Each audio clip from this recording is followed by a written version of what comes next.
I posted this because I still cannot believe it happened at my own baby's shower. My best friend was 14 weeks pregnant with my husband's baby when she stood at the front of that room and toasted my daughter. She was also the one who planned the shower. Now let me tell you about the gift table. White linen, blush pink runner, Kraft paper tags that said "Welcome to the world, sweet girl." It was the most beautiful thing I had ever seen at a party in my life. I remember standing near it in the middle of the afternoon thinking, whoever put this together really knew what she was doing. She did. She absolutely did. 3 days after my baby's shower, I got a text from a number I did not recognize. It said, "I think you deserve to know the truth." And then it said everything. My best friend Jade had been with my husband for 18 months. She was 14 weeks pregnant with his baby when she stood at the front of that room and raised her glass of sparkling water to toast the arrival of my daughter. She had organized the shower. She had insisted on organizing it. She had sat at my kitchen table 4 months before my due date and said, "Amber, let me do this for you. You deserve it." And I had squeezed her hand and said thank you and thought, I am so lucky to have found this person. I was not lucky. I was being managed, very carefully, very warmly, by someone who knew exactly what she was doing. Before I tell you what happened next, I need to tell you who Jade was. Because the betrayal only has its full weight when you understand how completely I trusted her. And you can only understand that if I take you back to where it started. I met Jade Williams on a Tuesday morning in October at a prenatal yoga studio on the north side of Columbus. I was 8 weeks pregnant and terrified in the specific way of a first-time mother who has read too many things online and convinced herself that every twinge is something to worry about.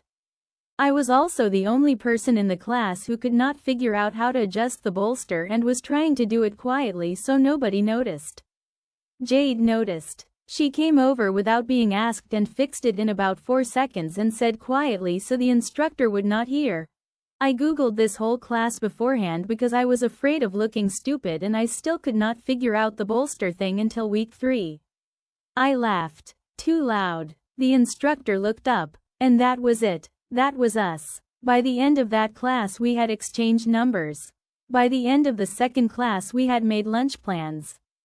By the time I was 12 weeks pregnant, she was the person I texted when I was scared, which was often, and when I was excited, which was also often, and when Derek was traveling for work and I was alone at 9 o'clock at night and the baby was doing something that felt like a somersault and I just needed someone to tell. She was funny. That is the thing that is hardest to hold now. The sharp observational kind of funny that made you feel like she saw everything exactly right and was handing you the correct words for things you had been trying to articulate for years. She had opinions about everything and most of them were good and she delivered them with the confidence of someone who has done enough living to know what she thinks without needing to apologize for it. She was also very good at listening in a particular way. Not just hearing, processing, filing. She knew which details mattered to me because she paid attention to which ones I returned to. She knew my taste in flowers because I had mentioned eucalyptus once in passing in October and she had not forgotten. She knew the song my mother used to sing to me because I mentioned it once while describing how I wanted to decorate the nursery. I did not know I was being studied. I thought I was being known. There is a difference. I know the difference now. I did not know it then. The friendship deepened fast the way pregnancy friendships do. There is something about sharing that particular physical experience, that particular fear and wonder, that accelerates intimacy in ways that years of ordinary friendship sometimes cannot. By the time I was 20 weeks pregnant, Jade was as close to me as any friend I had made in my adult life. She came to the anatomy scan when Derek had a work conflict he could not rearrange. She sat in the waiting room and when I came out with the photographs she looked at them with the specific expression of someone who is genuinely moved and said, "Amber. She is perfect." I thought, I am so lucky. She knew my daughter's name before most of Derek's family did. She knew it because I told her first. My name is Amber. I am a third-grade teacher in Columbus, Ohio. I have been teaching for 6 years because when I was 7 years old my teacher Mrs. Paulson stayed after school with me for 3 weeks to help me understand fractions and never once made me feel stupid for not getting it. I decided then that I wanted to spend my life being that for someone. I need you to know that about me before I tell you the rest. Because what happened to me is the kind of thing that can make a person small and closed and bitter. And I refused to let it. And the refusal was a choice I made every single day. And it cost something. I want to tell you exactly what it cost and what I got back. My husband Derek and I met at a 4th of July cookout 7 years ago. He showed up late with a 6-pack and a bag of ice and immediately became the most useful person there, fixing the speaker, adjusting the coals so the burgers stopped burning. I watched him do those things and I thought, this person knows how to show up. For 5 years of marriage I thought I had been right. I had not been wrong about who he appeared to be. I had been wrong about whether I actually knew who he was. Because for the last 18 months of our marriage Derek had been living a second life. And the woman he was living it with was Jade Williams. My friend Jade, who I met in prenatal yoga the week I found out I was pregnant. My friend Jade, who came to every prenatal appointment Derek had to miss because of work. My friend Jade, who knew my taste in flowers, my favorite fonts, exactly which cookies to order, the specific song my mother used to sing to me that she had the mobile maker program. My friend Jade, who wore Derek's company sweatshirt in front of me once.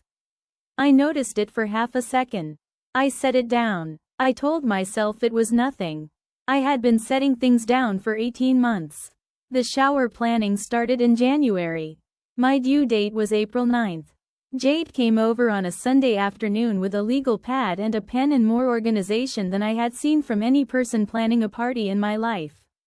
She laid out everything, the venue, the guest list, the food, the games, the flowers, the theme. She had done her homework. She knew my taste because she had spent 4 months learning it. I said, Jade, this is too much. You do not have to do all of this. She said, Amber, let me do this. You deserve it. I said okay. I said thank you. I squeezed her hand across the kitchen table and I meant it completely and she squeezed back and I thought, I am so lucky to have found this person. The shower was held on the first Saturday of March at a venue called the Garden Room on the east side of Columbus. A converted greenhouse space with string lights and exposed brick and big industrial windows that let in the kind of soft gray Ohio winter light that actually photographs beautifully. There were 32 guests. There were flowers everywhere, eucalyptus and white ranunculus and soft green ferns, the exact combination I had mentioned once in October. There was a cheese board the size of a coffee table. There were custom cookies shaped like little books because I had told Jade once that I wanted to read to my daughter every single night. There was a banner above the mantel that said Sweet Girl in a font that looked hand-lettered. I arrived at 11. Jade was already there, had been there since 9. She was wearing a loose floral top, deep burgundy with small white flowers, and I complimented it when I walked in because it was genuinely pretty and because I was not looking for anything to notice. She hugged me for a long time. She said, "You look so beautiful." I said, "I feel like a balloon." She laughed and said, "A beautiful balloon." I thought nothing of it. The games were her idea and they were exactly right. Not the embarrassing kind. The warm kind that made people feel included rather than put on the spot.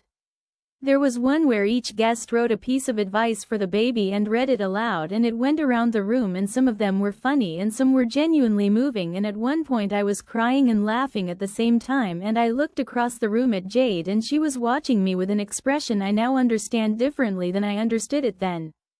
At the time I thought it was love. The expression of a friend watching someone she cares about in a moment of genuine joy. I do not know what it actually was. I have thought about this many times since. I do not know if she felt guilt in that room or whether the story she had been telling herself for 18 months had made guilt unavailable to her by then. I hope she felt something. I think it would say something important about who she still was underneath what she had chosen if she did. I genuinely do not know. What I know is this.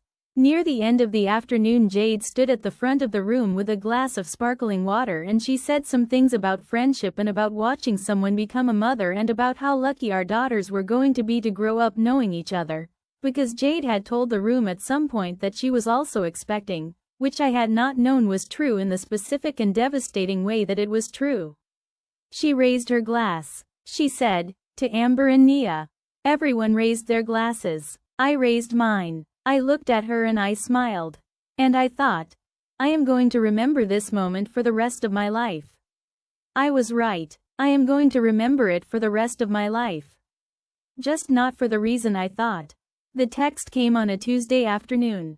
I was sitting on the couch with my feet up, a cup of decaf in one hand, thank you card envelopes on my lap because I was going to start writing shower notes. Unknown number. Columbus area code. I think you deserve to know the truth. Then, Derek and Jade have been together for 18 months. She is 14 weeks pregnant with his baby. I know because I am her cousin. I have been watching this happen for months. I cannot do it anymore. I am sorry. Then 4 photographs. I will not describe the photographs. I will tell you one thing about them. They were time-stamped, and the dates corresponded exactly to the evenings Derek had told me he was working late. I put the phone face down. I sat with that for a long time. Then I picked up my decaf. I drank it very slowly. Outside the window, Ohio was doing what Ohio does in March, flat gray sky, bare trees, the specific cold that is not dramatic but simply persistent. My daughter moved inside me. That long slow roll that always made me stop whatever I was doing and just feel it. I thought, she does not know any of this. She is just moving. I put my hand on my stomach. I said out loud to nobody, okay. Then I called my sister. Keisha is a paralegal at a family law firm in Columbus. She has seen everything. She knows exactly what to do with everything. She arrived at my house in 11 minutes with her work bag still on her shoulder and her reading glasses pushed up on her forehead. She looked at the photographs. She did not say anything for a long moment. Then she turned my phone face down on the coffee table and she said, Amber, you are 34 weeks pregnant. Your job for the next 6 weeks is to have this baby safely. Everything else we handle, but not today. Today your job is to breathe. I said, Derek is going to come home tonight. She said, I know.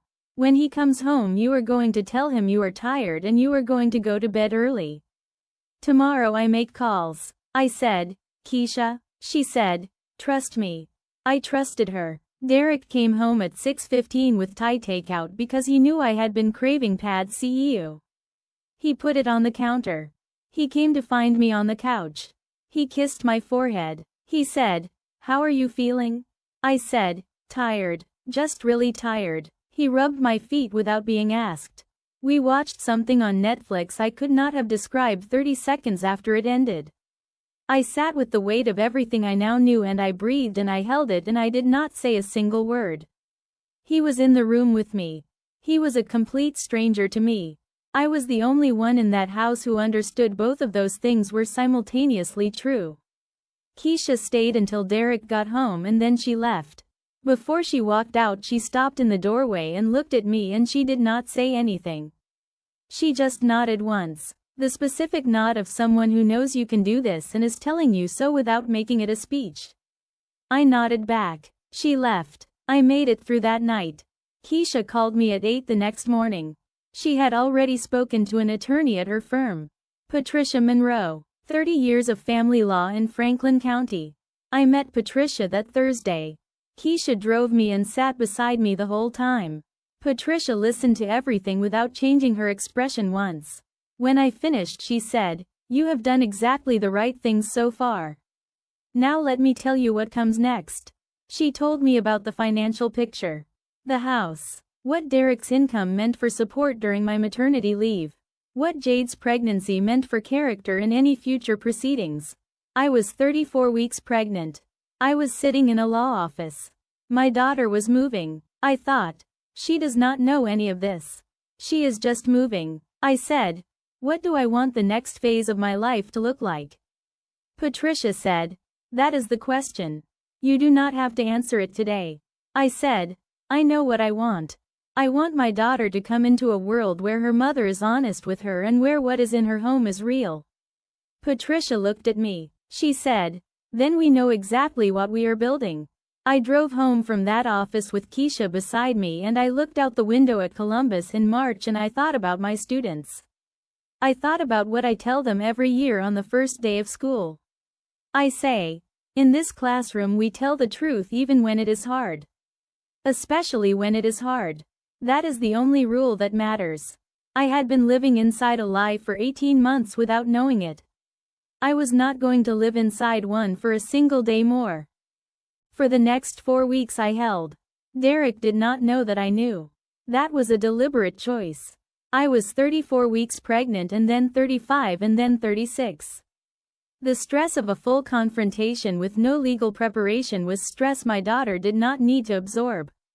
Patricia needed time. And I had spent 18 months being deceived and I was not going to hand Derek a single moment of advantage I did not have to give him.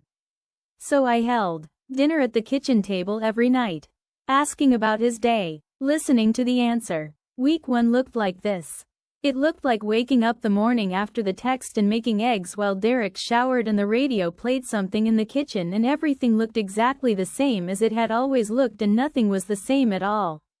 It looked like packing my school bag and driving to work and standing in front of 22 third graders and teaching a lesson about multiplication and meaning every word of it because those kids deserved my full attention and I was going to give it to them regardless of what was happening in my personal life. Because that is what Mrs. Paulson did for me when I was 7. She showed up, completely, regardless. It looked like a Tuesday in that first week when Derek texted me from work a photo of a onesie he had seen in a store window. It said Little Heartbreaker on it. He said, should I get it? I stared at that text for a long time. I typed back, maybe not that one. He sent a laughing emoji. I put my phone in my desk drawer and I closed it and I breathed through my nose for 60 seconds the way my doctor had taught me and then I went back to grading reading comprehension worksheets. Week 2 looked like this. His mother called on a Wednesday evening while Derek was in the shower. Margaret. She called to check in on the pregnancy and ask about the shower and tell me that she had already bought 3 things from the registry that she was not going to tell me about because she wanted them to be a surprise. She asked how Jade was doing, because Margaret had met Jade twice and liked her and had said once that she was glad I had found such a good friend during the pregnancy. I said, she is good. I said, really good. Margaret said, she is such a sweetheart. I said, she really is. I hung up. I sat on the couch. I thought about Margaret buying 3 things off the registry and not knowing. I thought about how many people in my life were operating in a version of reality that was not the actual reality. And I breathed. And I texted Keisha, still good. She texted back, I know. 3 more weeks. Week 3 looked like this. There was a Friday night when he stepped outside to take a call and I watched him through the kitchen window. His back turned. His shoulders soft in the specific way I now recognized was different from how he stood during work calls. I watched for 10 seconds. Then I turned back to the dishes I was washing.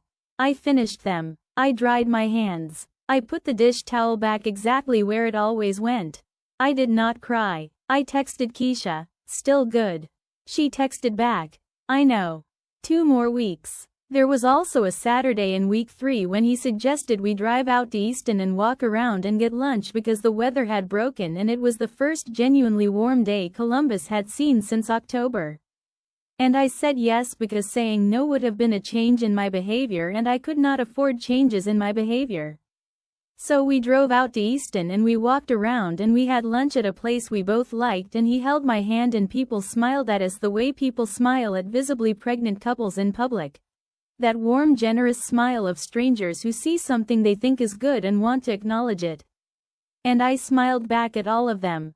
And Derek smiled back at all of them. And I thought, they see something that looks real. And some of it is. And some of it is the most elaborate performance either of us has ever given. And only one of us knows which parts are which. Week 4 looked like this. On a Sunday morning near the end of week 4 he brought me coffee in bed. Decaf. Exactly right. With the precise amount of oat milk I liked. He had been making my coffee exactly right for 5 years. He sat on the edge of the bed and said, "You're going to be incredible. You're already incredible." I looked at him. I thought about the coffee.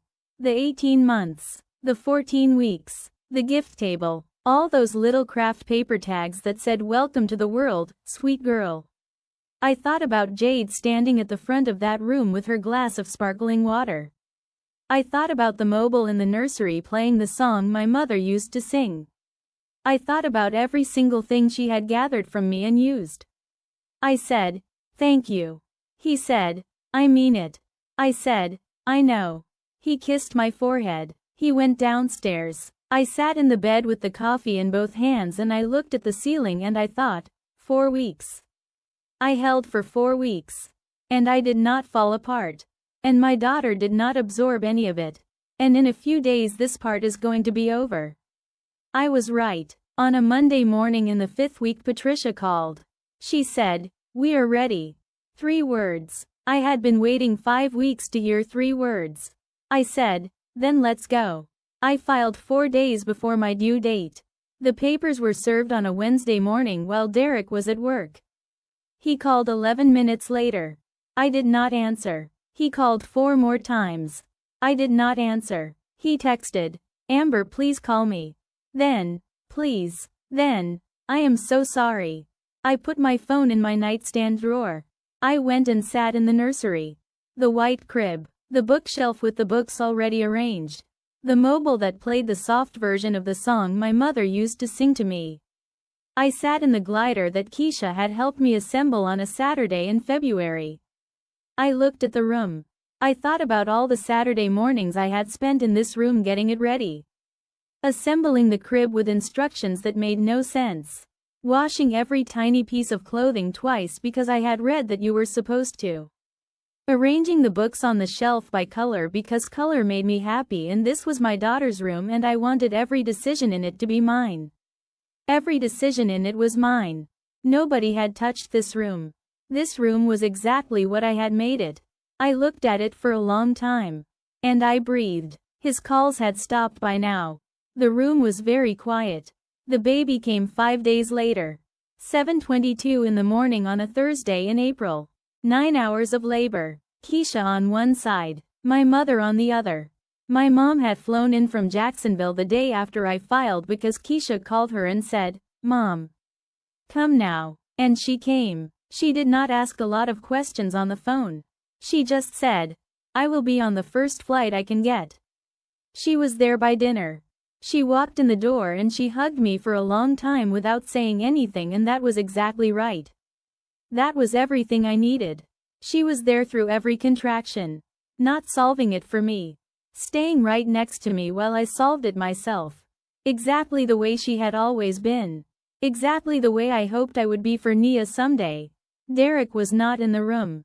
He had asked. I said no. Not out of cruelty. Out of clarity. The room where my daughter came into the world was going to be full of people who were fully and honestly there. People whose presence was real from every angle. People who had not spent 18 months being somewhere else while appearing to be here. Derek had not been fully and honestly present in my life for 18 months. He was not going to be the first thing she was surrounded by. This was not a punishment. It was a standard. The same standard I was going to hold for everything in her life from that day forward. If you are in this room, you are here all the way. No performances. No managed angles. No carefully arranged versions of yourself. All the way or not at all. Keisha cut the cord. She cried. My mom cried. I held my daughter and I looked at her face and I felt something larger than any word I have ever had access to. Not happiness exactly. More total than happiness. The specific feeling of a love that has no conditions and no ceiling and no bottom. The feeling of something that cannot be managed or arranged or betrayed because it is too large for any of that. It just is. Completely. Without qualification. Her name is Nia. Nia Grace. 8 pounds 1 ounce. My nose. My mother's face. The half-focused gaze of a person who has just arrived somewhere and is not entirely sure what she thinks about it yet. I said, "Hi, I'm your mom. We're going to be okay." And I meant every single word. The divorce was finalized 8 months later. The house stayed mine. The financial settlement reflected 18 months of a marriage conducted dishonestly. Patricia made sure every number was correct. She said when it was done, "You came to me with everything organized and you held through everything I asked you to hold through." This was one of the cleaner cases I have handled in 30 years. Not because it was simple. Because you were prepared. I said, "I had a good teacher." I was thinking about Keisha. I was also thinking about Mrs. Paulson. Derek is in Nia's life. That was my choice. He is her father and she deserves to know him. He shows up when he is supposed to show up. He is good with her in the specific way of someone who understands he is on probation with his own integrity and is trying. I am civil. I am fair. I am not performing moving on. I am actually moving on. Slowly. In the specific way of someone who has rebuilt a life from the foundation up and discovered in the process that the foundation was stronger than she knew.